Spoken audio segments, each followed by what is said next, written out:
والصلاة والسلام على رسوله الكريم. أما بعد فأعوذ بالله من الشيطان الرجيم. بسم الله الرحمن الرحيم. قل هل يستوي الذين يعلمون والذين لا يعلمون إنما يتذكر أولو الألباب.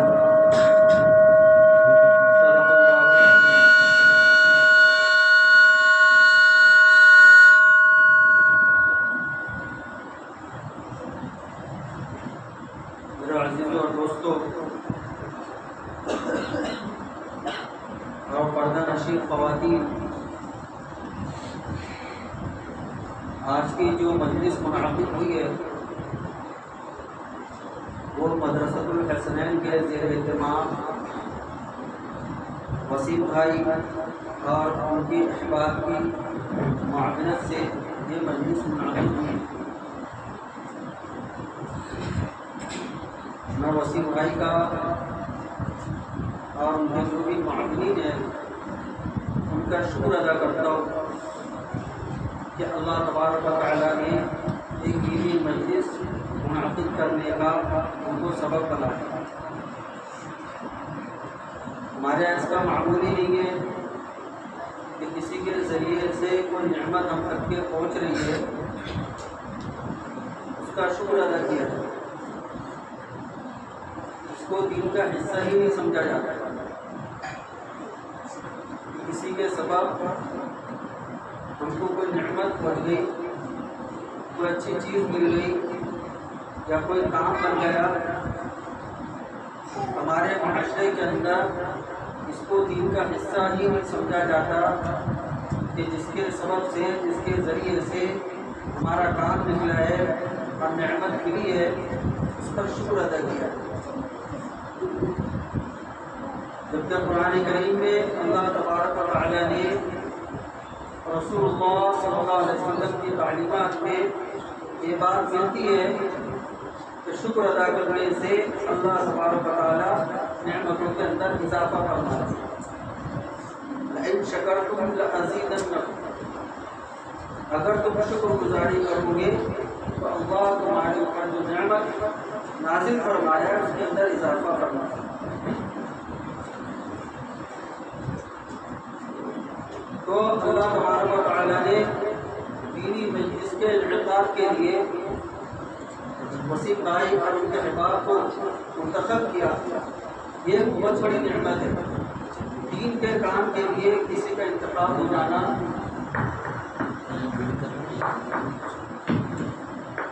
دین کے کام کے لیے کسی فرد کا، کسی شخص کا منتخب ہو جانا یہ بہت بڑی نعمت ہے. میرے عزیز دوستو، ہم اور آپ جو یہاں بیٹھے ہیں، جو جڑے ہوئے اور ہماری پڑھنے نشین مستورات جب اپنا قیمتی وقت نکال کر آئیے، یہ دین کی نسبت پر آئیے، قرآن کی نسبت پر آئیے، رسول اللہ صلی اللہ علیہ وسلم کی سنتوں کے، آپ کے طریقوں کی نسبت پر یہاں پر جمع ہو. کسی بھی چیز کی حقیقت، کسی بھی چیز کی عظمت، کسی بھی چیز کی فضیلت، کسی بھی چیز کی اہمیت اس کی نسبت سے پتہ چلتا ہے. نسبت جیسی ہوگی، جس حیثیت کی ہوگی، اسی اعتبار سے اس کی فضیلت ہوگی. اب ظاہری بات ہے کہ ہمارا آپ کا جڑنا دین کی نسبت پر ہوا ہے، لہذا یہ مجلس بڑی عظیم مجلس ہے. یہ جڑنا بڑا باعث فضیلت، باعث رحمت ہے، باعث برکت ہے. گھنٹوں ہم ادھر ادھر وقت برباد کرتے ہیں چھوٹے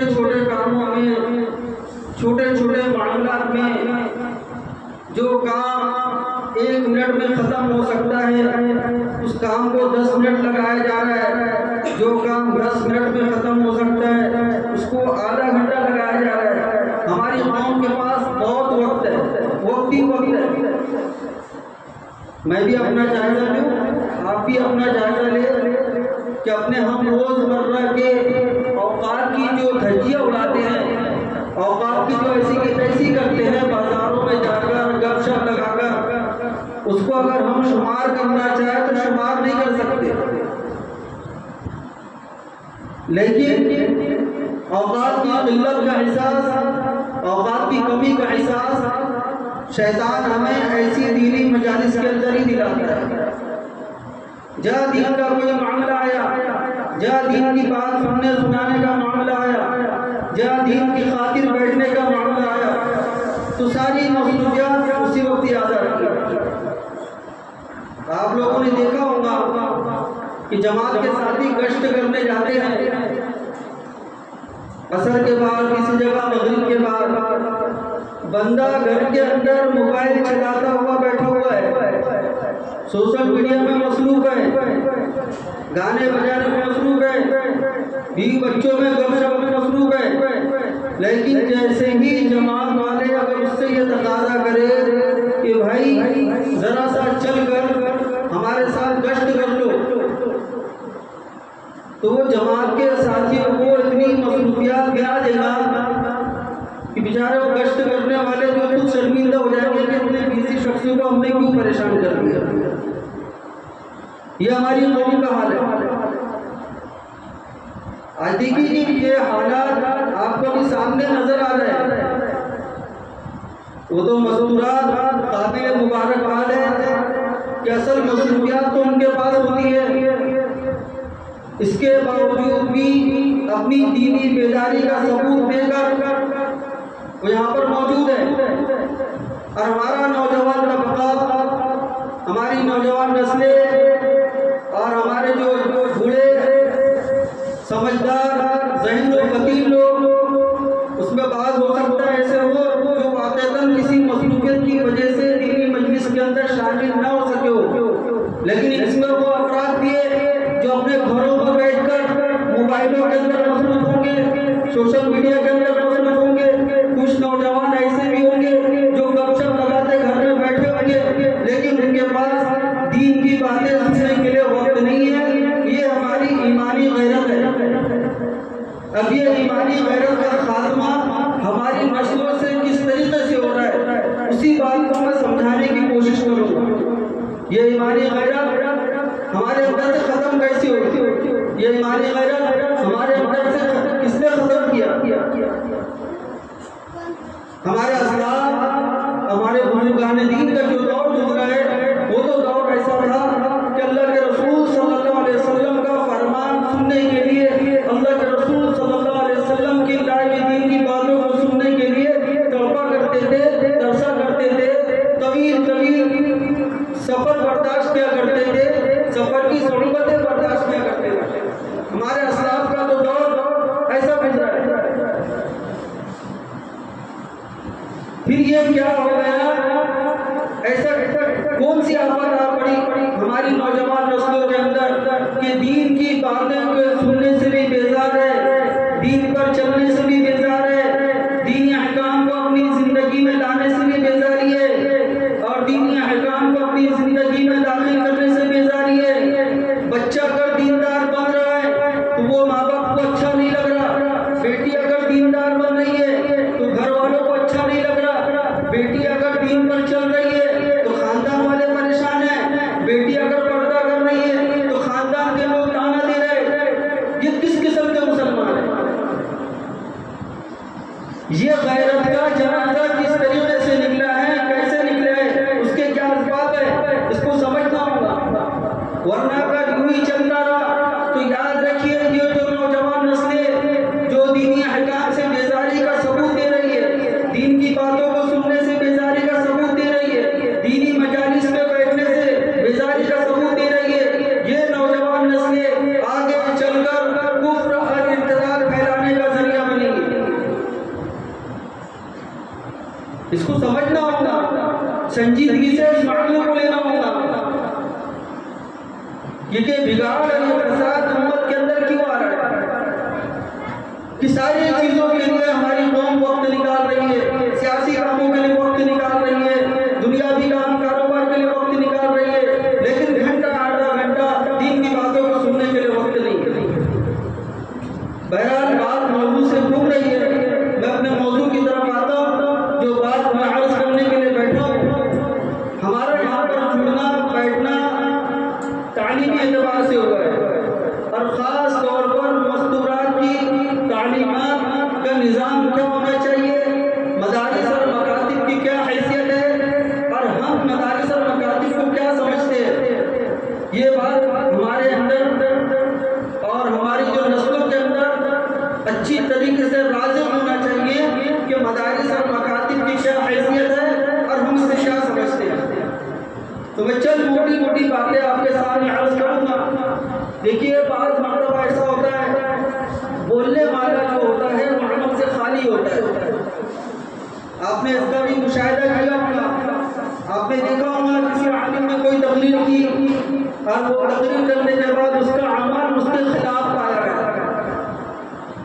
تقریر میں کچھ ہے، باہر کی زندگی میں کچھ ہے، تو بولنے والا عمل سے خالی ہوتا ہے۔ ایسا اگر ہو جائے تو کیا سننے والا ایسے شخص کی بات کو سنے گا تو اثر انداز ہوں گی یا نہیں ہوں گی؟ اس چیز کو بھی سمجھے۔ بعض ہماری نسلیں اس وجہ سے بھی متنفر ہوتی ہے کہ کوئی عالم دین ان کو ایسا نظر آتا ہے کہ بھائی یہ عالم صرف باتیں کرتا ہے اور اس کا خود کا اس پر عمل نہیں ہے۔ تو اگر بولنے والا وہ عمل نہ بھی ہو، سننے والوں کے اندر اخلاص ہے، سننے والا اگر اخلاص کے ساتھ سن رہا ہے، اللہ کو راضی کرنے کے لیے سن رہا ہے، اپنی آخرت کو بنانے کے لیے سن رہا ہے، تو اللہ تبارک و تعالیٰ اس کے اخلاص کے مطابق اس کو فائدہ پہنچائیں گے اور اس کو اس کا اجر ملے گا، اور اس کی اخلاص کی بنیاد پر اس کے لیے اچھے فیصلے نازل کیے جائیں گے۔ کیونکہ اللہ تبارک و تعالیٰ نے خود فرمایا ہے، دلیل کیا ہے اس بات کی کہ سننے والا اگر اخلاص سے سنے تو اس کو فائدہ پہنچے گا، اگرچہ کہنے والا کیسا بھی ہو، کہنے والا گنہگار ہو، خطا کار ہو، کتنا بھی برا انسان ہو، لیکن سننے والا اگر اخلاص کے ساتھ سن رہے ہیں تو یہ فائدے سے خالی نہیں ہے۔ کیونکہ اللہ تبارک و تعالیٰ نے فرمایا ان اللہ لا یضیع اجر المحسنین، یقیناً اللہ تبارک و تعالیٰ نیکی کرنے والوں کے اجر کو ضائع نہیں کرتا۔ تو میں جو بات کرنے چاہ رہا ہوں اس کو بہت غور سے سننے کی ہے، سمجھنے کی ہے، اور اس اعتبار سے اپنے محلے اور علاقے پر محنت کرنے کی ہے۔ ہمارے جو مکاتب اور مدارس چلتے ہیں، کئی چھوٹے پیمانے پر مدرسے کا کام چل رہا ہے، کئی بڑے پیمانے پر مدرسے کا کام چل رہا ہے، کئی چھوٹا مکتب ہے، کئی بڑا مکتب ہے، کئی مکتب میں 5-6 بچے پڑھ رہے ہیں، کئی مکتب میں 60-70 بچے پڑھ رہے ہیں۔ تو یہ مکاتب اور مدارس بظاہر آپ کو کتنے ہی چھوٹے نظر کیوں نہ آ رہے ہیں، اللہ کی نظر میں یہ چھوٹے نہیں ہیں۔ کل قیامت کے دن میدان حشر پر اللہ تبارک و تعالیٰ کا جب پیشی ہوگی تو جب دین کے محافظوں کو لا کر کھڑا کیا جائے گا، دین کی حفاظت کرنے والوں کو کھڑا کیا جائے گا، علماء ہوں گے، صلحاء ہوں گے،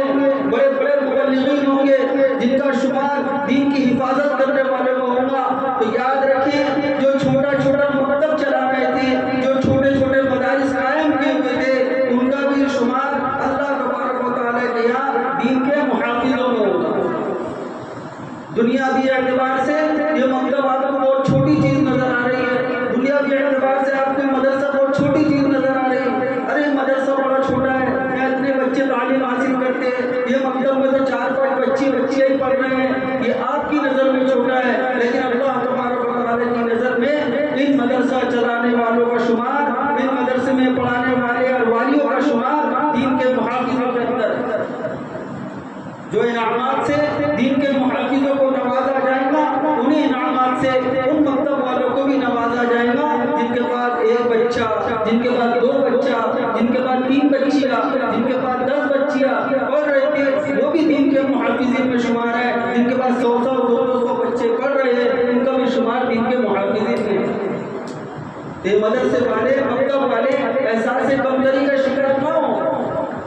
کہ ہماری کوئی قدر نہیں کرتا، ہماری کوئی قیمت نہیں جانتا،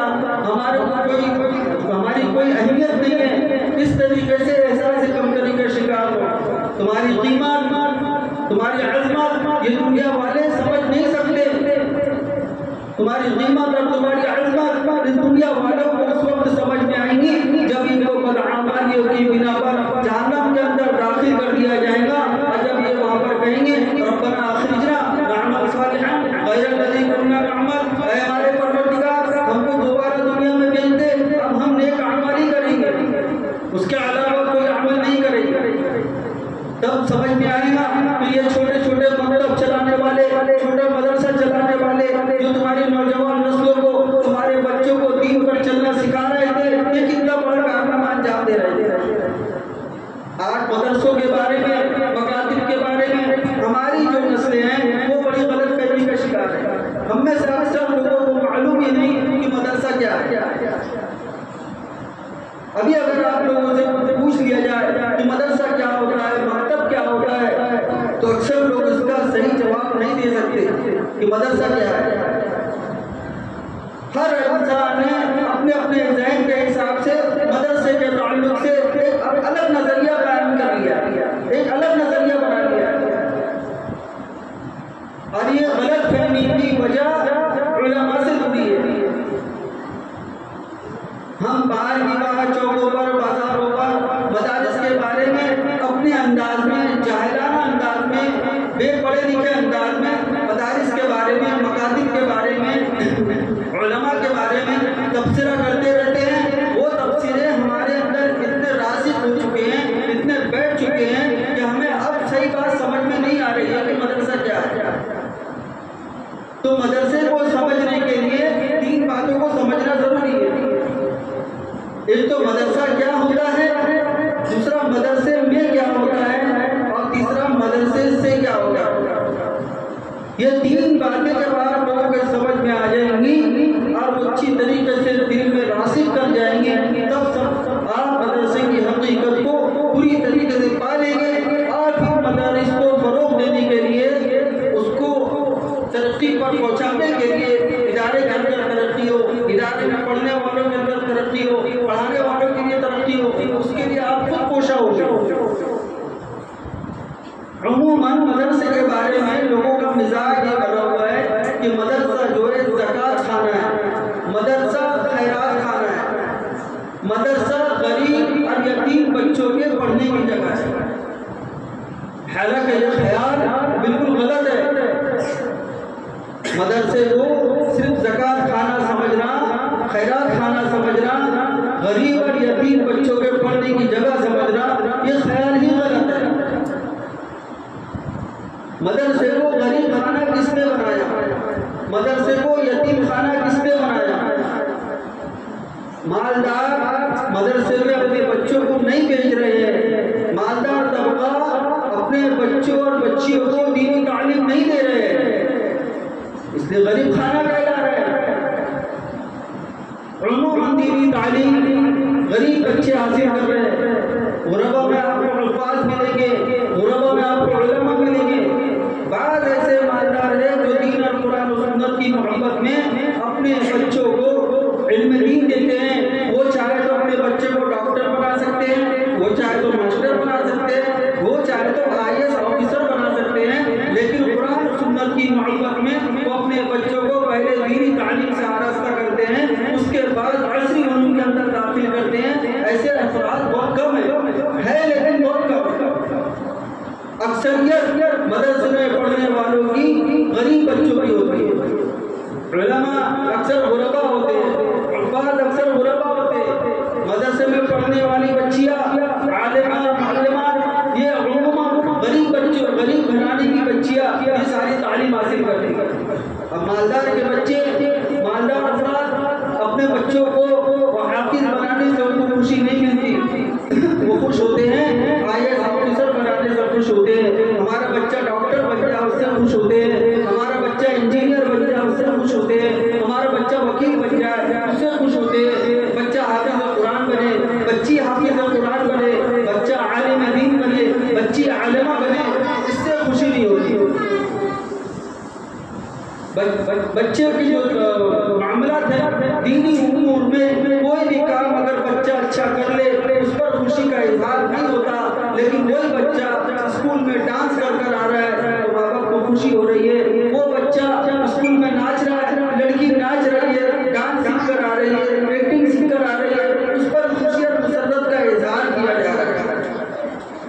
یہ کون سی مائیں ہیں، یہ کون سی بہنیں ہیں، یہ کون سی بیٹی ہے، یہ ماں وہ ماں ہے، یہ بہن وہی بہن ہے، یہ بیٹیاں وہی بیٹی ہے جس کو اللہ تبارک و تعالیٰ نے فطرت اسلام پر جنم دیا تھا، فطرت اسلام پر پیدا ہونے والی، اللہ تبارک و تعالیٰ کے سامنے عہد کرنے والی کہ میں تجھے کو اپنا رب مانوں گی، تیرے کہے ہوئے مطابق زندگی گزاروں گی۔ یہ پھر یہ مائیں کہاں سے جنم لے رہی جس کو ناچنا اچھا لگ رہا ہے، جس کو بچہ ڈانس کرتا ہوا اچھا لگ رہا ہے، جس کو بچی معاشرت اور دنیانت کے ساتھ زندگی بسر کرتی ہوئی اچھی لگ رہی ہے، جس کو یہ بات اچھی لگ رہی ہے، یہ بات پر بڑی خوشی محسوس ہو رہی ہے، یہ بات پر بڑی اطراحی پھیل رہی ہے کہ میری بچی فلاں گورنمنٹ اسکول میں پڑھ رہی ہے، اعلیٰ سے اعلیٰ تعلیم حاصل کر رہی ہے، اگرچہ یونیفارم کے نام پر اس کو ننگا کر دیا جا رہا ہے، دن بنانا کر دیا جا رہا ہے، یونیفارم کے نام پر اس کے سر سے دوپٹہ چھین لیا گیا، یونیفارم کے نام پر اس کے گلے کو کھول دیا گیا، یونیفارم کے نام پر اس کے رانوں کو کھول دیا گیا، لیکن میری ماں پھر بھی خاموش ہے، یہ بیٹی پھر بھی خاموش ہے، یہ بہن پھر بھی خاموش ہے۔ یہ ماں کہاں سے جنم لے رہی ہے؟ اس کو تو فطرت اسلام پر پیدا کیا گیا تھا، اس نے تو اللہ تبارک و تعالیٰ کے سامنے وعدہ کیا تھا کہ میں تجھے کو اپنا رب مانوں گی اور تیرے کہے ہوئے مطابق زندگی گزاروں گا۔ یہ پھر ایسا کیوں ہوا؟ ایسا اس لیے ہوا کیونکہ ہم نے